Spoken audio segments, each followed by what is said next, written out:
Masain min han like sak le phot ula chon min ngai thak sak don ya nui kol chu ka chang pai lo hle a karil ruwa thil tam takaron luta chu chon min ti buai ni ka ngai tu na le ka du nang hian ka kalang nge ka thin lung du zong hi ka pan zo kang adik tak chon nui tha chu har don hian ka hriani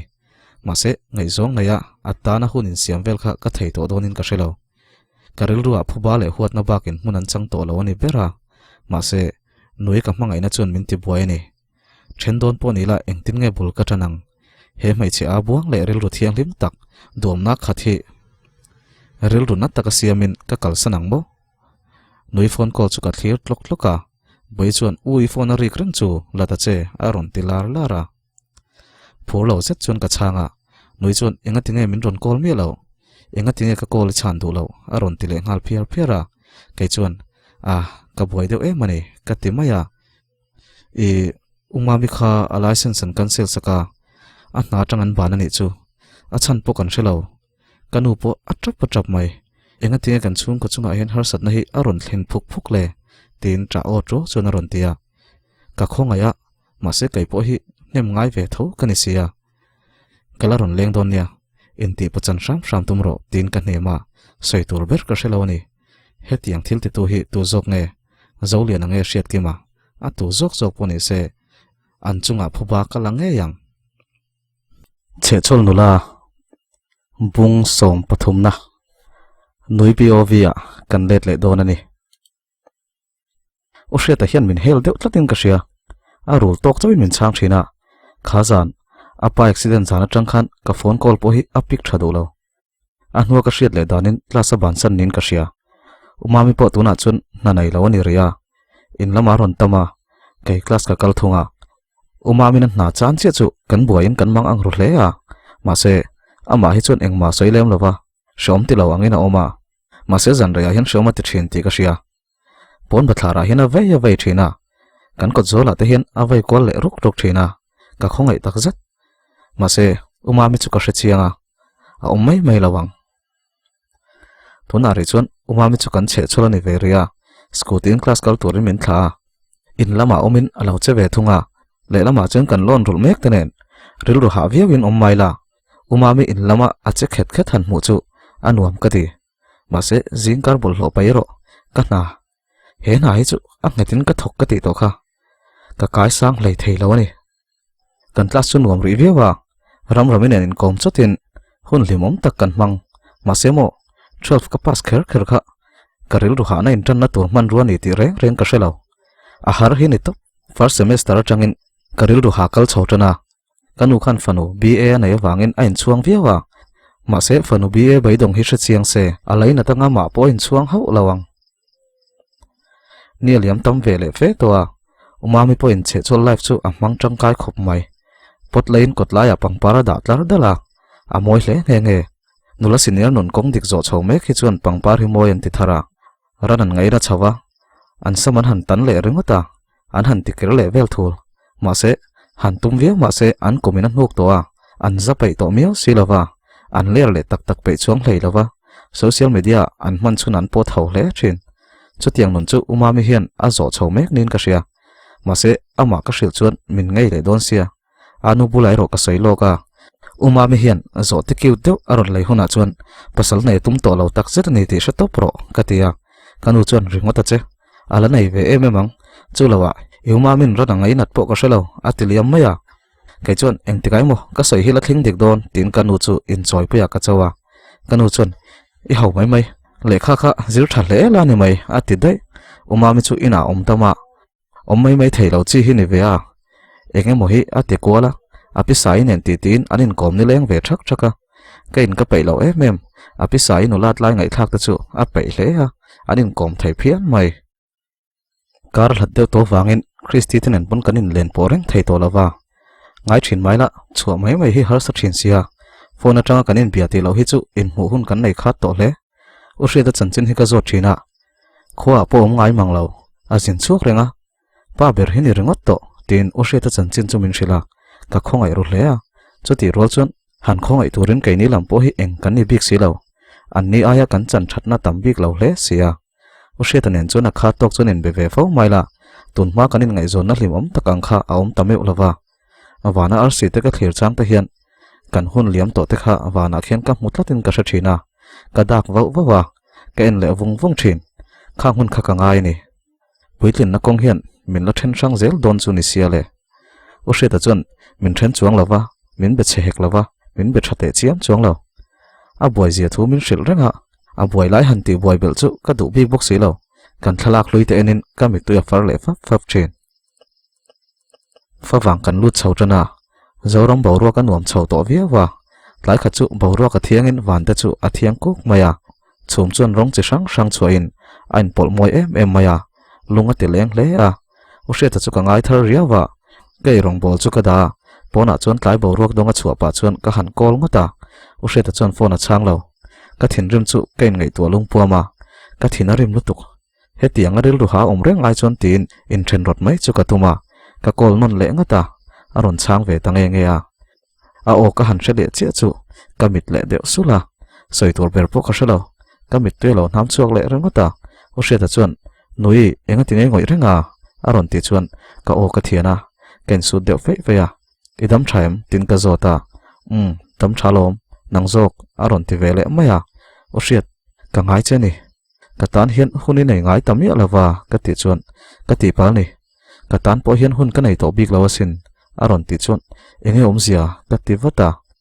hei kan na ba ka keima hian hlen nge nge tur ka naya chu thil ka ti pui tin thainan chuan ma kalame ka ni min tha thiam sham te aron ti zoi deuh sapa ani kan panhin kar he nge omzia beidong o tak chuan ka han tia nia iril rutinat ka hlawa ma se hetiang ringot chuan kan dam dun don chuang si lawa atong lai chu pot chatin mi point nan thok thowa anin ngai zong thei thowa enga tinge kan thei ve mai lawa min lo mangai tak tak lo ni mo ka ti chuai ra ya ka beidonga ka tlom tak zetani ka mangai che inat ka du lawa chu wanga hetianga om hi kani ma se kana thosia kan ngoi dun wang wanga keipo kana lom ati ve sap rengata in mangai tonila kan dam dun mai thei lo em ni ka zo na wang chu na ngoi wang wanga kalak lo zo to ni atile maya ani ti hian kanin kar chu atop ta ka ngai to don ti nem ni ka ti le a min tha thiam don nia ka mangai lo wang chen ni lovin ka mangai wang zok chen in then ri mayang atita mangai na wangin tu manin then ngai lo chuan lam te nom takani mangai na wangin har sat thak tak tak po an ma chona an he thin zo ka sin min mangai to lawa ka ngayang phone chu ka da maka thlapui chu ama eng turin arsite chuan akal sana ngai ta o hre ta number chu ka phone atangin ka pai bawa ama po hi ka thin lunga tangin pai bo ve theila ka tingot mai tuna tak hian kabula om turin Christi ka mamoni kan ko zola umami pangpar khoi lovul tir te chu an moi hle a kanat na min hriat pui ho lovin an thei top chhoin an moi sia tlai ni chu kola liam ruai ya chumte la chu munom khopin an moya ma se kalung len na le ka kho har na min hriat thiam pui si lo chutia lung chia kai ma chu kom lai chuan api sai ron aw la ra nui khoya ngai pu aron choem aron ti chuan ka har chuak zoka ron cholo bucket ne na chu kha chonoi la don aniang tin ka lo changa api sai chuan enge ni hriat ni min ron pana kabul se ta chuan ron dingin iwanom lo mel venu te enge ni ta aron ti zoi supa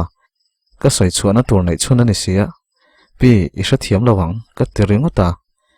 inzir lai te ni chuan ka sha thiam lo poni mai thei ma se ringnon boina ni chuan khovela hen kom rei ve ta pui theina che ka nei mai thei sin ati siama kan chan chin chu engkim ka hril ta ringota chum le pangpar vel biak ngot ai chuan min chang thei tu hena hanin bun ro chu anom jok ka bai se ni api sai chuan animo ipunen po hian har sat na tam takan tok ve a ma se mangai na dik tak nen kan pala kan pal tlang ve zel chunia ma se I thian pa boina chu ka hre si lawa ama kha mirin om mel takania a har sat na to chu lian hle liang eng poni se mangai na wanga cherwal ila nilo ma ba ki langa lu tukania tin ka dar beng thek chuan min chuk san lea api sai chu ka ngai na thar hle anu le umamin ron ho trep to karinga tun lai chu umami hian anu bazar thu hi apui thina an ron ho tai thin le min ang panin ni boka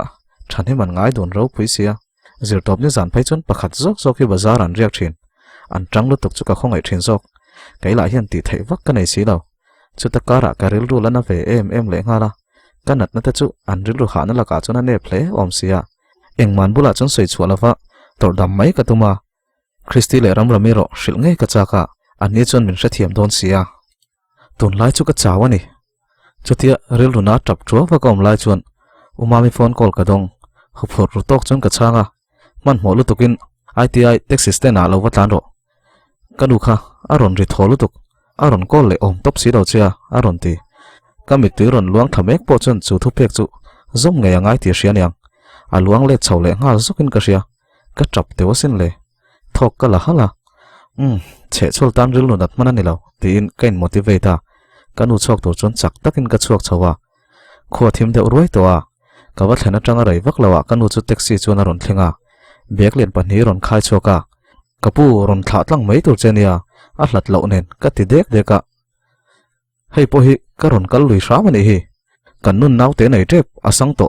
ka taxi min langak ti shem I u khan min nor luya ka ron kal lui sha mani hi tin min la vin shep sui ka zak lutuk kanu chu lo noi suka ani vena kalomeo atia taxi chuin hera atlan let le ngala ke chuan tungaya ka ti ngal bat euma mi thian pania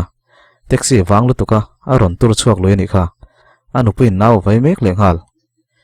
eu ina ron kol chemi ati zong hal sata o engea katia hei chome ho hi a eng to ho le euma mi second hand zor turaniang atia kan pani chon kan in khai phaya reilo te chung chu ushe ta poka theng hil ve chon ka ria in kan thlenga kan thil ken chu ka ngat chura taxi driver chu ron tlan phei tlang ve mai turania kala ti zui sha ma euma minen anin hial na salu tuk to eula khana vin zo khar khara ti ta bur chungin ron tlan zo ka ni kha ati chun a tom ngai lo ve shim shim ka ti sha ma darkar khat nu vela chun umami chu aron in khal ho vele ta aron lu chu kanun a pai sai lo lu to ka mu ne nga yang inge kha khom zia alo ti kai chu thil in ti shefu tokin kalo nui varvara ka soi reng kha kalo ti ve bok umami chuan enge nui de put put chuna ron tia kanu chuan inga tan nge zo te ron hon ati chuan umami chuan ka thianu senin an zo te pakhat fel de umai hi tun lai inai omna sa sia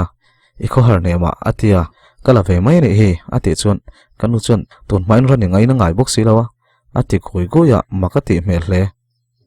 kai chuan rang tokin nu la senior ultra nun kong azo chhodon chuna ngai ka ti kha asamala tikir lo mama ka ti chia chu umami chuan laldin kim izak lo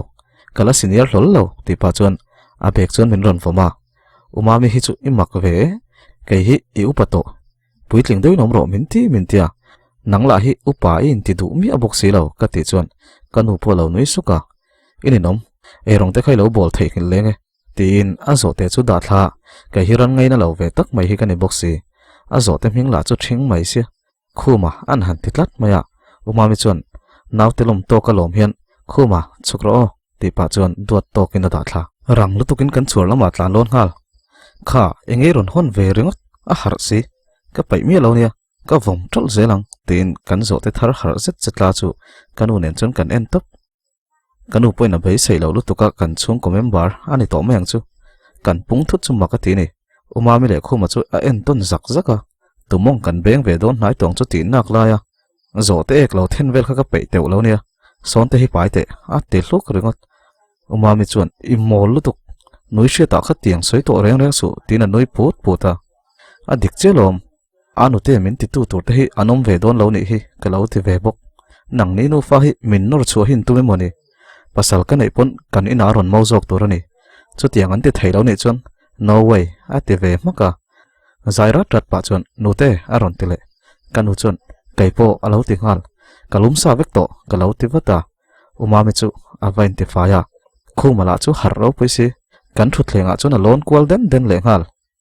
kanu chuna thil ron hon ho chu arem mol mula kha episai de khu zuk pe vete tin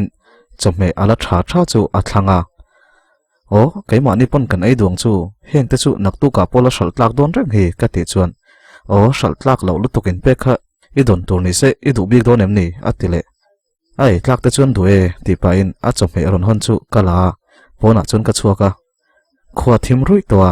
phawang khwa chu athiang ka zoram boruak po anuam chhoviau mai usia tanen khan mi angin akum don in zui ve man lo mai la kanin nelin kanin berenga kanin ngai na hlea sulnu tam tak kan nei mana heti mai top tur chuan kalawin ring lo ani pon ka han chuak che chu karil ruwa usia ta bokaron thar lea mani om chu ka hlaw ni ber mai ka chungte line karil ru ha chu thelo se ka du mmc api sai te na chung kaluta annu pa te chuan anlo ti mel mela api sai chuan min lo muchia chu min hriat thiam mel takhian nute I thamo alo ti vata thae pi hei anun chom me zuk pero atia ka ti chuan apu chuan o inu hi o ala sal thayang chu mole heng te chu thil hi min ron pereng maya ain thla sonom thin mai alo ti chuara a haulu tuk ain thla sonom lo mai ka ti thlave ro ka trong kam moi an ron mana han chan le dan vel hi ka thiam thin lo apu chuan ngoi tak ro nu te kan damanga kan vok hi a han lian thu ranga kan tal rupanga liang nar to kin sare pi ayang tin ka chom me pek chu ada fel mol mola anu le umami te hian ka vok sarep du zen lo soipuya chu chun lo la shareng ani don hi api sai chun tun lai khopuya chun chom me in pek te in suwa te hi a thei to lo tlukania kan hringai to manglawa inu hi chu azonu trek boka kanin thenom na po a hlimomin anuam tak takani ati ve siama kapu chuan ni chi e in thenom om chi tak kanin thenom ani hi alo ti ve boka kei chuan an ti ka ngai thak zo chuan ka chodon chokan lai lova ka tia chho mai ka tuma api sai chuan kha bokbon bai hi chok vete som nen kan baya tuin ti zong ani am phei chu ka shelo sok ve reng te ati wangin an plate chuan ka suak chho ve a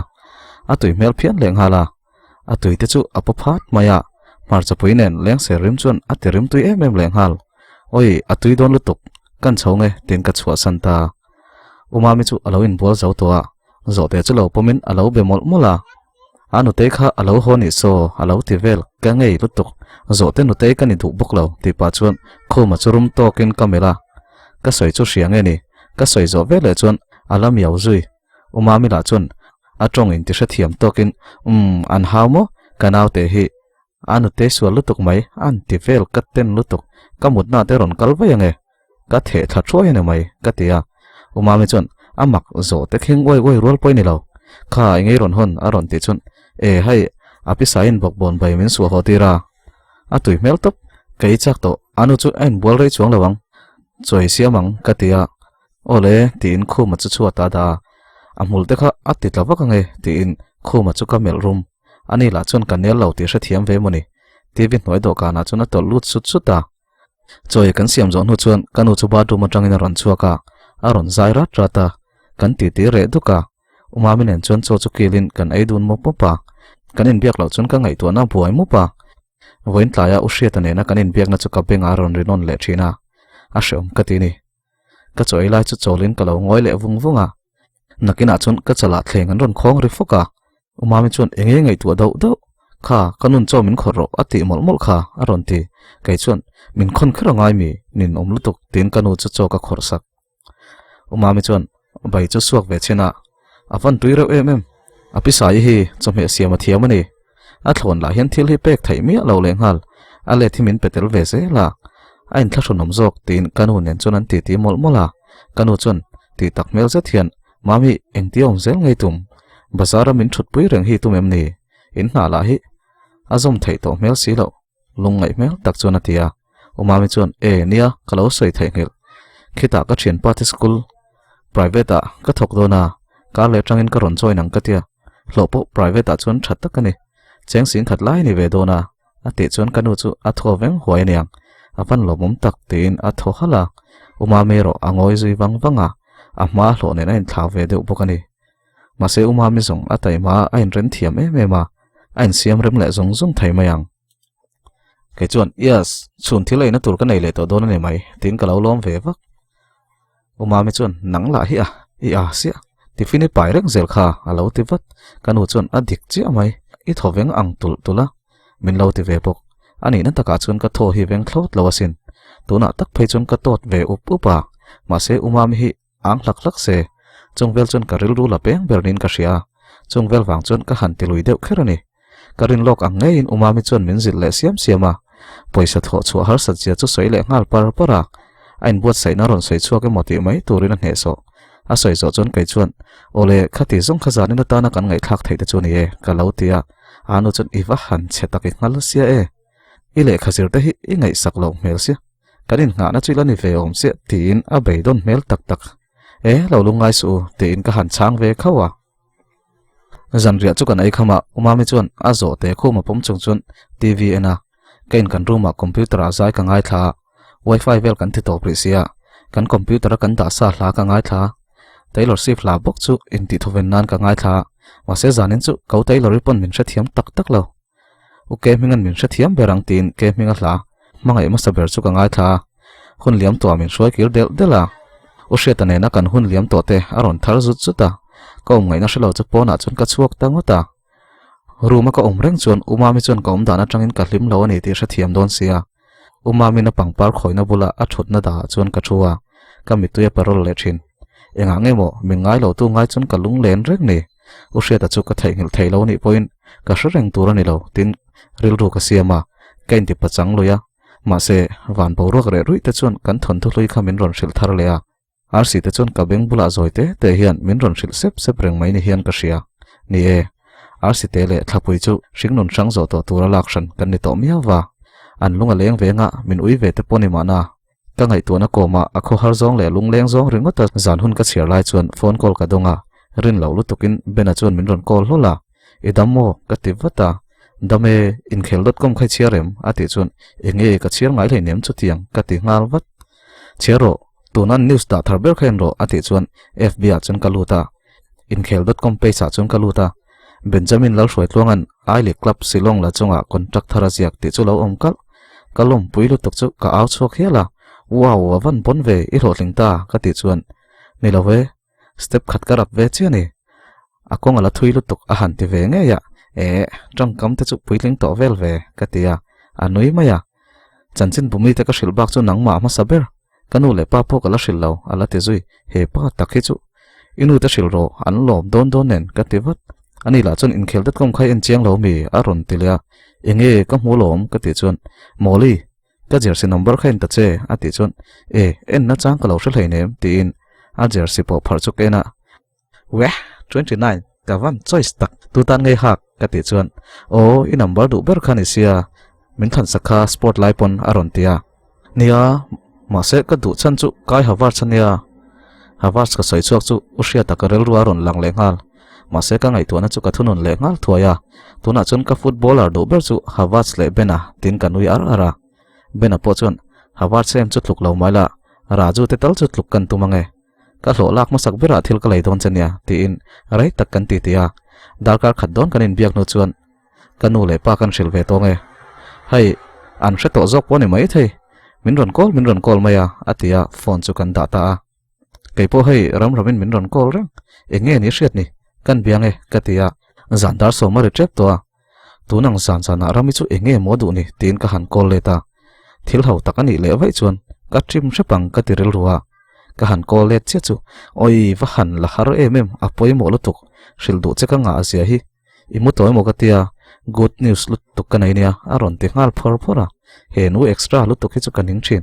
ma se ale lama chon kanun boring tor min chok per tu chu ni ve box ya mani kan college kalpo ka thleng che ka pa na min wan ngal local te apoi mo lutuk good news over ka shil chak to lutuk chatin classroom a min kai luta soiro tin phur tokin ka ngai tha ente nichina lal buangan min ron noi ti zong min thilani chu a good news te hi hau thei si aril ru na ma si bai sei na te hi anei ma thluk zatin a bai dong le ma e mema ka thian no mu thi chu toipi phone so bulang hi nia a chang in ron phul thuta a chang le re le ngal duka zanina a good news po chu aro pui viau ka ring lo na chu ti taka soi chak chu kai la hian a hau ring tho mai la ka lo ngai tha chak ve sel tho sia rin lok ang ngei na hau le thin le han soi te ka tia bai sei sang lu tuk lo chon ka ngai tha ente bena kha professional footballer ni to don he nu hi chu thu soi tur chon ti chia maron ti kha ngai moni mà sẽ cả bấy sẽ ang ngay good news chu apui lo le khop mai cái chọn lâu la semi lâu ang chọn kom sak ta lo lo anh hi mo avan lompui về cả lâu tivat ente kan len bezeu zewa a lo tling chaga sin ala du reng chenia khatiang tlangwal le khathiam satlia zir to lo le nga private company lian lo te thok in du ve satlia eril rutina reng tu ai chuan rol thar du mel tha le lo tling mek bena hi du zok ro aron tile ta hluai chu te te wa ka ushe ta chanchin aron soi chu ka lom lo rolin min ngai tu zia ka ria christian en he chon ka tan hin an thatak zetani ram thil hi sa thiam lo chi du na hi chu tingot in aron piang zung zung hlei nem kum kha le chen ka zui to kha mak tak main ka bial pa nia ami zia le mel engkim ka du em thin kha ka kwa ka fop ve hiala ka lung ngai na ka shila ka problem tam tak min solve saka kanuna aron lut ve ta mumang du thu sam mang ang main kalhema chu tiang feeling chu inei ve theilo ni chun katana ushia ta thaingil har sat zia tur hi min hriat thiam pui lawang tin ka changa ka soi zo rwal chun a hawe in la ni nge ni lo ti po hriat lo khopina ngai sak lo chea ati chuan ka hun ton shil na hun rem changa nga in ka chanchin chu ka shil ta veka ushia ta ne na kanin then tak dan te chunga han hre chi a phei chu ushia ta chu hlo hi ni mai ka bul na yaung phei se chu ka phom hre pang tin zuai deuh hian nu ka van khongai che a shomem ati chuan ka nu ka tiul zok in bula kom chak christian kan pathumin om hoila ka ule kanu bula karil ru hana ka soingam bok silo ton lai kan chung ko boro ki she ve ka umami le anu hi anril ru ha don le ti chet kha heta chung hian kala ka hlim melan chua ram renga chuta kara ngai zong then wang maya lungai mel lo mu bi kha ka tum lo ma se ani angin ka twar chel ve si lo ni te in mi tui parol chuan ram chu ka bemol mola rami chuan ka she thiam chelom kan veng hi in nei tal se thatur naktu ka dule class kal lovin christi kan so manga kan leng dai donia class kan bang dai donia ati chuan ka chung te ka ngai to chon chi lo ka ti viau na ma se rei ta class kan lakal dona attendance ka tlak lo chon a poilo tin in ti thoven chu ka cha ka lo yes ve ngal maya christi po som chuang ngai kan tum o she ta chung chang soi chu ka du tok thei meu lova rami chuan aning ta deuaniang ani no me soi to su ka tiang mitenom bena chia chui ril ruwa daro footballer hlotling bena chu chui ril ruwa da la ni mai nang po hi a main bena chu thingle moli ti ve thin em kha ka ti chuan chung te mai professional footballer ani rol khan khanga la ka karil ru dik lo zong kha lak kian ang duwa ka ne to mithim chu ni la pol na ka dong ka tiang bena lo that nai ka lo mo thiam har mani ala ti zui oi hi ni no me nang man ngai zong dai mai ro ka ti chuan min du lo ve le khang lang thoveng min ti ve le chonga mai chiang pon min en lo nia in ngai zon chu ka ha se tina ati ti bu abwa la kham lo viau mai la kanin biak rei to wang chuan ka da to mayang ka tia nia chanchin min shil wat zel ro ati chuan te reng mai wen phei chu kain khongai lutuk apisa i khai shem ani bula khan ka soi topa min nem tu le min shet sak tu om chuna nia kain khongai topani mai ka ti chuan ya maya hei ka phone a savek ton ka da o atia kai po chuan ole kai po kalut don ti in phone chu ka da ve ta ni ka phone chu ka ena u hret ane na ser huna kan thalak dun na wallpaper ka man chu enin ka mit deuh sula hetiang reng ani chuan damlam ka pan thei don lo tin kan thalak loi chu da bo ka tuma ma se ka delete mai phal lo wallpaper chu ka han thak ko ta hawa cha thalak chu mana ka man thin nge mai kha wallpaper ka mang le a u hret ta thalen chu ka thei ngem ka shelo ma se ka tum nge yangai muang changin ka tumanga kala thei ve mana ole khati zong kha lo ni le sela ni zana ka record line dar som pakhat vela thingan lo kit ru nge ni chu chuan ka ren hruya vo chhele ya ka ren eng lo le ngal char zing lam chuna ru su le char tlai dar thum vel tang khanin ka ren eng chawa chumi chuanin ka record ma bak kha kan record zunga thom beng chengpo ngai poi mo lovin ka chhir popa ri lo tam deu ni pon min lo hre thiam don nia naktuk po hi karen nge ni an don ni naktuka lo chhuwa lo pon min lo hre thiam don nia